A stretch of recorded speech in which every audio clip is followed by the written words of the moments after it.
berbagi pengalaman teman semuanya dalam sehat, salam. Jumpa lagi dalam podcast Inspirasi dengan saya Devi Eriam. Saya Puji Arisusanti dan bintang tamu kita kali ini. Halo, Pak Sumarto dari TKP GRI Karangtengah. Tepuk tangan untuk narasumber kita kali ini. Iya. Ya, Bu Santi, kali ini itu tamu kita spesial pertama kedatangan tamu bapak-bapak. Iya, oh ya, tentunya akan menarik sekali ya Bu Eriam. Menarik sekali ya, Pak Marta. Sendirian Pak Marta? Sendiri, alhamdulillah. Nanti siap bincang-bincang dengan kami berdua? Alhamdulillah siap. Oke Pak Marta, bagaimana kabarnya Pak Marta hari ini? Alhamdulillah baik kabarnya. Gimana itu semuanya? Alhamdulillah baik. Pak Marta, grogi kan nih kita ini berdua Enggak. Pak Marta, bapak-bapak sendiri. Enggak. Tapi kalau seluruh organisasi ya agak gorok di sana. Nyatanya bermacam-macam orang banyak sekali jadinya rasanya enggak pede gitu. Ya, tapi untuk kali ini nggak grogi ya Pak Marta? Nggak grogi ya sama kita ya? Santai ya Pak Marta? Ya santai. Mempersiapkan diri. Iya tentunya. Bu Santi, menarik sekali ini dari kisahnya Pak Marto. Ternyata itu Pak Marto itu domisilinya itu dari Jogja. Oh iya. Sama Pak Marto mungkin bisa diceritakan. Iya, sharing pengalaman Pak Marto. Pak Marto kan asli di Jogja, kenapa bisa sampai di Banjarnegara? Oh, pengalaman Gitu. saya itu ya. Saya dari Jogja, terus masuk ke sini tahun 2000. Tahun 2000 itu saya masuk di Pesangkalan. Oh, Pesangkalan. Pakedongan. Pakedongan ya? Daerah Pakedongan. Teman-teman bilangnya, oh Pak Marto enggak wiyaka masuk diterima di TPNS gitu. Padahal aku wiyaka di sana. Padahal jalannya itu ya dari Watu Belah sampai Pesangkalan itu sekitar 1 jam. Jalan kaki, jalan setapak pada waktu dulu. Sudah berkeluarga atau? Saya sudah berkeluarga. Oh, sudah berkeluarga. Di Sangkalan semua? Di Pesangkalan semua? Oh, enggak, aku sendiri laju dari Jogja. Terus setelah itu kan ada pendaftaran itu, pendaftaran di Bandung. Akhirnya aku daftar di Bandung, diterima ditempatkan di TKP GRI. Mana itu tempatnya Bu Rina? TKP GRI Ampel Sari. Oh, Ampel Sari. Ya, gitu. Terus itu maju tahunnya aku kan masuk untuk pendaftaran ke PNS. Aku masuk pendaftar untuk mendaftar, nunggu pengumuman. Akhirnya pengumuman aku diterima, tapi aku kurang pede. Maka aku laki-laki, padahal lawannya perempuan semua banyak sekali ya. Masa aku diterima, aku juga nggak percaya itu aku kalau diterima itu. Akhirnya aku lihat sendiri di PKK-nya zaman dulu di situlah di PKK sekarang itu loh. Lihat ada papan atas nama di atas sendiri yang sempat pas ramai-ramainya itu penerimaan PNS itu. Berarti waktu itu Pak Marto sempat tidak pede dengan diterima jadi PNS. Iya, karena laki-laki sendiri. Iya. Tapi sekarang pede kan Pak? Ya alhamdulillah senang. Alhamdulillah. Ya Mbak Eriang luar biasa ya. Dari Jogja, Pesangkalan, jauh dari keluarga. Berapa tahun itu ya Bu? Berapa tahun Mbak Marto? Apanya? Di Pesangkalan. Di Pesangkalan 2 tahun. Oh, 2 tahun. Terus kan ada perubahan itu aku diterima akhirnya pindah di Ampel Sari. Ampel Sari 3 tahun, terus perpanjangan perubahan itu ditempatkan aku CPNS terima ditempatkan di Cendana 2 tempatnya Pak Udin di situ sekitar 4 tahun. Terus Pak Wadi AMT, Pak Wadi minta ke atas, aku ke bawah nggak ada muridnya, cuma 13 murid. Akhirnya aku ditempatkan dipindah di Karangtengah sampai hari ini. Untuk Pak Marto sendiri, proses perjalanan dari sekolah ke rumah itu laju. Perjalanan pulang pergi apa kontrak atau apa mungkin? Kalau dulu aku belum punya sepeda ya. setelah maju-majunya punya anggota aku laku 1 minggu 1 kali gitu. Sampai hari ini. Sampai hari ini. Sekarang Bapak masih kos. Sekarang masih di kos. perumahan. Oh, di perumahan. SD. Perumahan SD.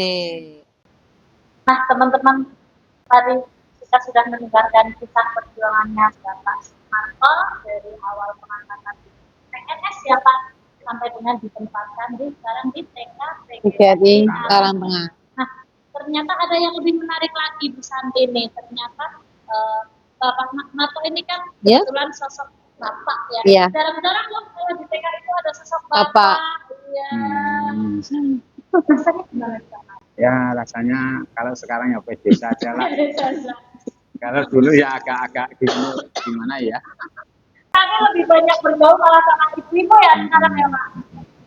Nah, karena Bapak Marto itu kebapaan ya, terus cenderung kalau di rumah itu biasanya seorang bapak itu gemar kayak menanam, terus di pertanian itu suka. Nah, ternyata saya dengar-dengar kabar ini Pak Marto itu dalam pembelajarannya di sekolah itu juga menerapkan pertanian ya Pak. Iya betul. Untuk anak-anaknya Pak. Betul. Boleh ceritakan ke kami nih Pak. Iya.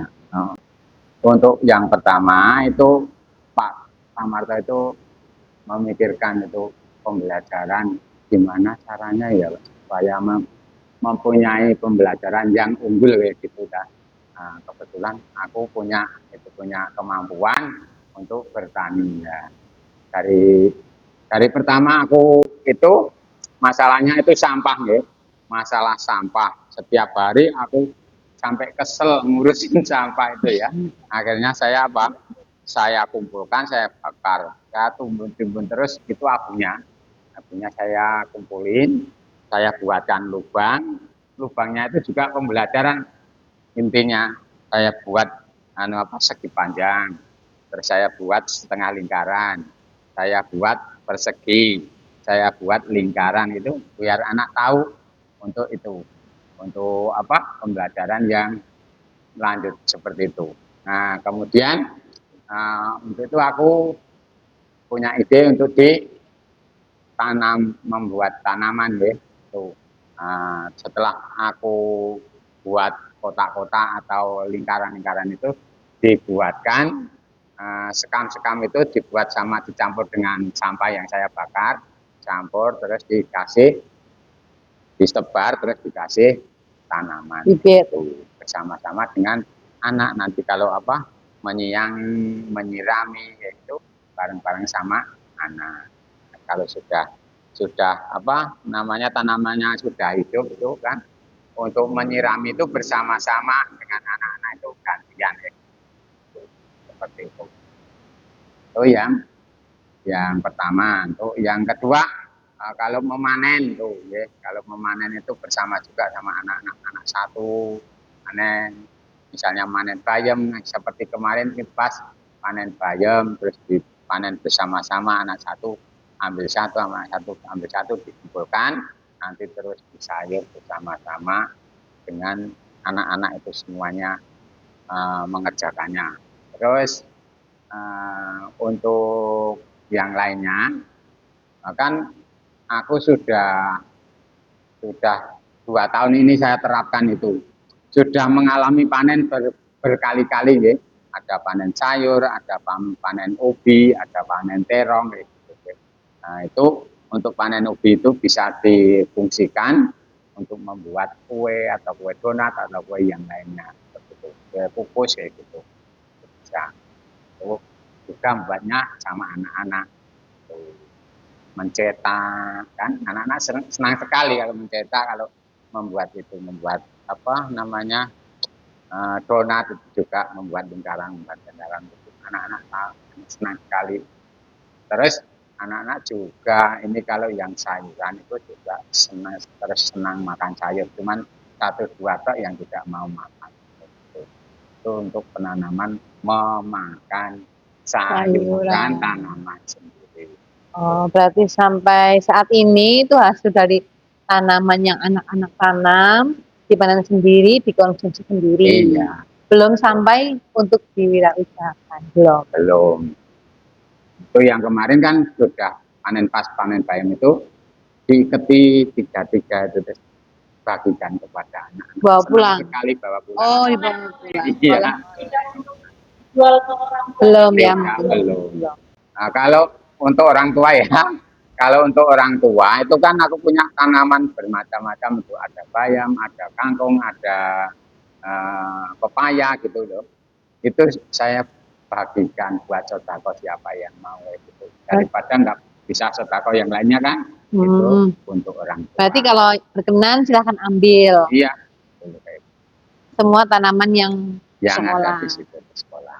Wah, luar biasa sekali ya Bu Eriang ya. Saya malah jadi tertarik jadi wali muridnya ini kan loh. Jadinya Pak, iya loh. Senang nanti anak-anak tiba-tiba pulang sekolah gitu, wah dapat sayur kangkung, bisa langsung Iya. masak gitu ya. Kalau enggak antar anak sambil Pak Marto minta itu ya, minta pepayanya ya Pak Marto. Boleh.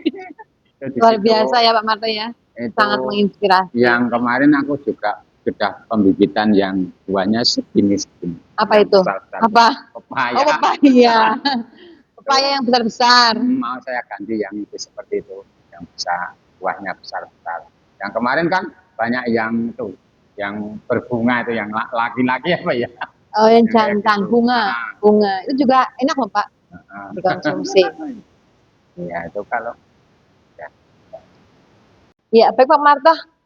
Kalau itu kan secara kegiatannya kan untuk anak PAUD ya. Pak Marto tuh bagaimana cara mengajak anak untuk bisa menanam, menyiangi, merawat, menyiram sampai panen itu bagaimana prosesnya? Iya, maksudnya saya kan maaf di tempat saya kan karena nggak ada lahan ya. Jadi kan saya kepo nih, gimana sih Pak Marto bisa-bisanya kok mengajak anak-anak tuh bisa sampai seperti itu gitu. Udah juga orang tua aja kadang nggak mau loh tinggal gitu loh, apalagi anak-anak. Iya. ini ya caranya atau prosesnya untuk tempat atau lahan itu digarap gurunya ya, Pak Marto sama Bu Guru itu menyiapkan lahannya. Nah, nanti terus kalau penanaman itu disiapkan bibit-bibitnya sama Bu Guru juga, sama Pak Guru juga. Anak satu dikasih satu, anak satu dikasih satu. Dicarane apa? Diberi cara melubangi dulu, terus nanti di sana baru bisa menanam satu anak satu nanam satu anak satu nanam satu. Oh ini punya Mbak siapa? Ini punya Mas siapa? Gitu. Nanti dirawat bersama-sama ya, kayak gitu. Berarti anak harus paham ya. Punya aku yang ini, punya yang ini gitu ya Pak. Harus Iya. paham punya aku yang mana. Terus nanti kalau pas panen juga hasilnya yang seperti apa itu kan. Jadinya senang anak bisa memanen sendiri, bisa menanam sendiri, bisa memanen sendiri, dan bisa dikonsumsi sendiri. Untuk proses perawatannya sendiri, tanaman kan nggak mungkin kalau satu kali dua kali. Untuk proses perawatan. Kalau untuk perawatan, untuk pembelajaran anak 1 minggu 1 kali menyirami. Kalau yang setiap harinya Pak Guru dan Bu Guru yang merawat begitu. Kalau untuk menyiangi biasanya hari Jumat kan Jumat bersih. Nah, itu untuk menyiangi lingkungan dengan membersihkan rumput-rumput yang di sekeliling tanaman. Sekelilingnya. Dan menyiram. Tapi untuk keseharian setiap harinya Pak Marto dan Bu Guru yang lebih berperan ya Pak? Iya. Begitu. Tapi sepertinya asik sekali ya. Kalau saya lihat foto-fotonya Bu Gurunya Pak Marto tuh, kalau saya ngintip, sepertinya asik loh anak-anak menyiram, terus panen, kadang masak. Iya. Ya memang asik Bu. Itu anak-anak juga senang. Tempat aku kelihatannya nggak maju, kenapa? Karena nggak ada yang nyuting, cuma 2 orang tok. Kadang-kadang kegiatan asik banget, nggak ada yang ngambil gambarnya. Sebenarnya bukan tidak maju, karena Bapak 2 personil, jadi satu fokus ngajar, satu fokus menyiapkan gitu ya. Iya, Pak. Ya. Itu loh Pak, bisa minta bantuan kalau mau wali murid atau wali murid tertentu. Kalau sudah dipanen, terus bagaimana? Diganti tanaman lain? Ganti tanaman yang lainnya. Kalau enggak ya dituang lagi dia abu atau Bapak mengolah dulu tanahnya lagi dari awal. Diolah lagi. Pak Marto, itu kan setiap 15 hari sekali berarti ya Pak? satu kali panenan itu 30 tingkat bisa loh Kak. Hmm. Kenapa nggak dijadikan Wirausahaan. kan mungkin bisa untuk Menambah perputaran dana menambahkan mungkin atau pengelolaan biar lebih luas lagi lahannya atau emang lahannya hanya itu atau Ya, lahannya yang enggak sih lahannya kalau diperluas juga bisa. Nah, ini kalau masalah untuk wirausaha kan itu baru pemulaan lah intinya oh, ini hanya pemulaan baru kan mencoba ya untuk Pak. menarik minat wali murid atau minat anak-anak untuk makan sayur, untuk beli sayur kan dikasih dulu biar senang ya gitu loh. Oh Nanti kalau iya. sudah terbiasa bisa, oh ini sudah bagus ya, ini sudah banyak panennya bisa dijual Layak ke jual wali dulu. murid. jadi nggak mungkin kemungkinan Suatu saat saat lah akan akan diwirausahakan ya Pak. Iya bisa. Biasanya tanaman apa saja itu Bapak? Selain kangkung, bayam, cabai, Terong, cabai, terong, ya, jagung. jagung. Kalau Jagung nggak- berapa hari itu Pak? Kalau jagung lama itu jagung paling enggak kan satu satu periode apa? itu 3 bulan kalau jagung Oh, berarti itu agak lama lama. perputarannya. Bukan cuma untuk penghijauan lingkungan Oh, juga iya. biar dipandang itu enak gitu. Tadi Bapak ngendika kalau yang untuk orang tua boleh langsung ambil itu tanaman apa? Tanaman pepaya yang Pepaya. sayur-sayur apa cabai itu bisa. Oh, boleh. Boleh. Daun pepaya, Bebas pepaya. nikmat itu. Oh, iya. Ada banyak berarti Pak di sana. Ya alhamdulillah banyak kalau mau ke sana gitu. Ya, insya Allah kapan-kapan ya Bu Eriang kita main ke sana ya, panen bareng sama Pak Marto. Nah, Pak Marto, dari kegiatan menanam itu dengan anak-anak ada nggak sih kendala yang dihadapi rumah tangga? Kendalanya ya ada cacat, ada yang tidak senang, ada yang jijik sama tanah gitu. Ya. Nggak mau, ada nggak mau. Gitu. Kadang kan pengen main ada juga yang main-main lempar-lempar kayak gitu. Anak-anak namanya anak-anak ya asik kayak gitu. Iya. Tapi yang sabar ya kita yang sabar harus sabar membimbing anak. Wah, luar biasa Bapak-bapak, sabar sekali ya. Sabar dari Iya. terus untuk yang anak-anak cuci itu cara mengatasi Ya diberi itu masukan. Itu kan sudah enggak itu nanti sudah enggak apa namanya sudah enggak baru sudah lama sudah enggak ada apanya namanya sudah tidak ada eh, kotorannya ya seperti itu. Nanti kalau merasa kotor kan cuci tangan pakai sabun itu dicuci sampai bersih kan enggak bau tangannya itu. Jadinya anak-anak akhirnya mau. Iya, baik Pak Marto. Selama berkegiatan menanam ini, pernah nggak Bapak mengalami kegagalan panen? Ya, walaupun apa lahan tidak luas, tapi pernah tidak mengalami gagal panen atau rusak atau apa itu? Oh, kalau kegagalan tuh ya ada saja. Oh, ada yang satu yang belum saya ceritakan. Satu baris tok segini, Bu. Itu Ya. tanaman kencur dapat 2 kilo lebih loh, Bu. Kencur Oh, itu bukan gagal, Pak. Berarti itu berhasil. Nah, itu keberhasilan yang Iya. kan itu yang belum saya Oh, ceritakan. belum Yang diceritakan. kegagalannya ada. Itu ada yang di apa ya? Rusak. Dirusak anak lah intinya dibetulin gitu. Anak-anak yang maju itulah mungkin nggak senang apa gimana apa coba-coba Mungkin tidak tahu ya. diambil itunya buahnya malang itu Buah paya. buah itu ubi rambat Oh, ubi rambat. semua Semua. Berapa pohon tapi itu, aku Pak? ya ikhlas saja nanam lagi ya gitu Padahal kalau ubi rambat berapa bulan? ya 3 bulan kan itu sudah buah Itu sudah hampir panen. sudah makanya gitu Oh, begitu. Nah, luar biasa sekali ya Bu Eriang ya. terus respon dari orang tua itu Bagaimana? Respon orang tua. Ada orang tua yang nggak suka lah bilang kok kotor Kotor. bulunya atau kukunya jadi hitam-hitam. enggak lah kalau itu semuanya senang karena basicnya kan orang pertanian semua itu kan orang tani semua. Iya. Jadinya aku kan cuma menerapkan biar anak-anak itu suka bertani. Jangan semuanya jadi pengennya jadi pegawai, jadi presiden kayak gitu ya. seperti itu. Dan memanfaatkan lahan kosong serta bekas sampah-sampah organik ya. Iya, betul. Berarti untuk pupuknya berarti dari sampah ya Pak? Dari sampah. Pupuknya dari sampah sama dari beli pupuk. Oh ada itu tambahan pupuk kotoran kambing. beli. Kotoran kambing. 20.000 per sak. Kalau pupuk dari sampah, yang dari sampah sendiri ya Pak, berarti di sekolah Bapak ada pembagian antara sampah organik dan anorganik atau tidak? Itu belum, Bu. Oh, Belum. belum. Kalau sampah itu saya jadikan satu, saya bakar. Nanti yang milahin saya, yang ada apanya itu, yang ada grenjeng-grenjengnya itu loh, Iya, yang plastik. pelapisnya. Plastik. Pelapisnya itu saya sendirikan. Kalau plastik itu sudah terbakar habis.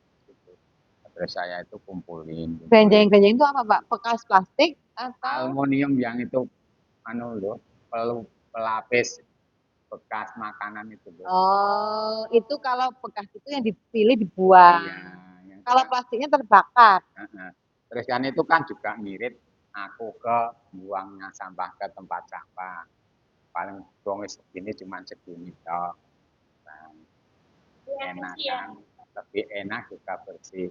Itu yang bisa dipelajari sama saya kayak gitu. Bisa memperingan pekerjaan. Gitu.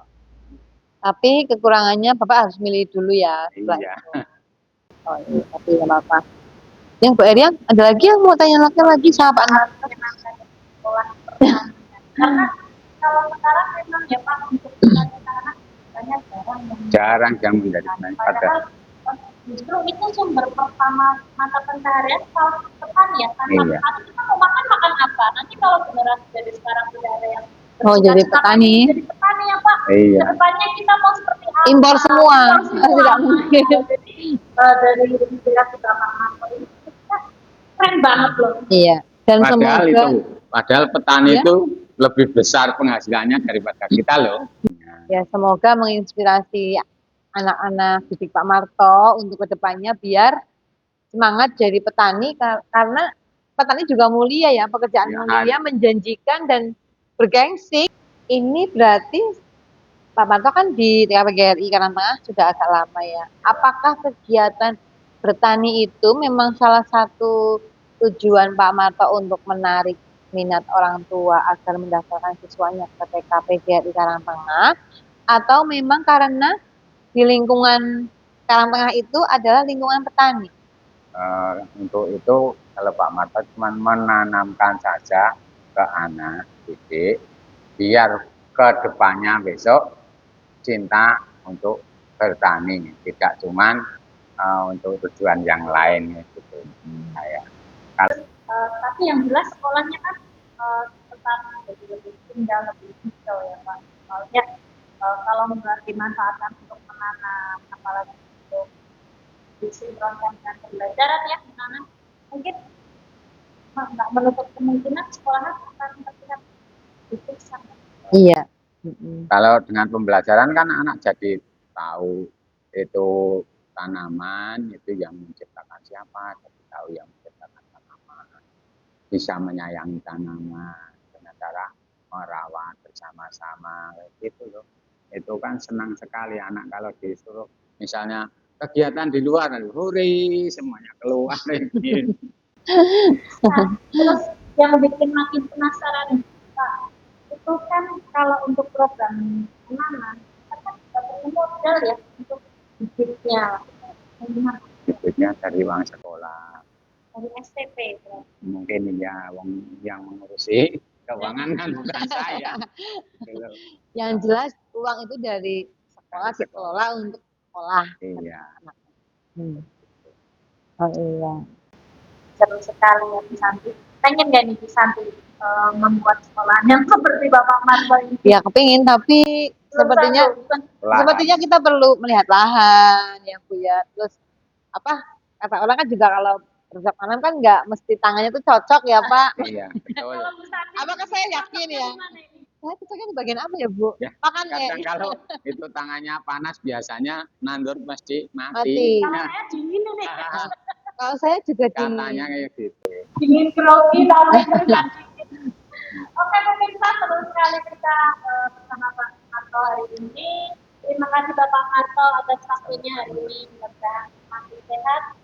Amin. Sukses. Semangat, sukses selalu untuk Pak Marto dan sukses KPGRI Karangtengah. Terima kasih Pak Marto atas kehadirannya. Salam untuk keluarga dan lembaga di Karangtengah. Assalamualaikum. Ya. Demikianlah podcast kita hari ini. Jadilah selalu orang yang berinspirasi agar selalu menginspirasi. Salam inspirasi. Wassalamualaikum warahmatullahi wabarakatuh. Waalaikumsalam warahmatullahi wabarakatuh. Hands up high, we gonna touch the sky. It's a full-blown party, no time to be coy. We like to enjoy, bring the noise, let's destroy. Lift your voice, let it rise, let your words collide. In a world so divided, let's find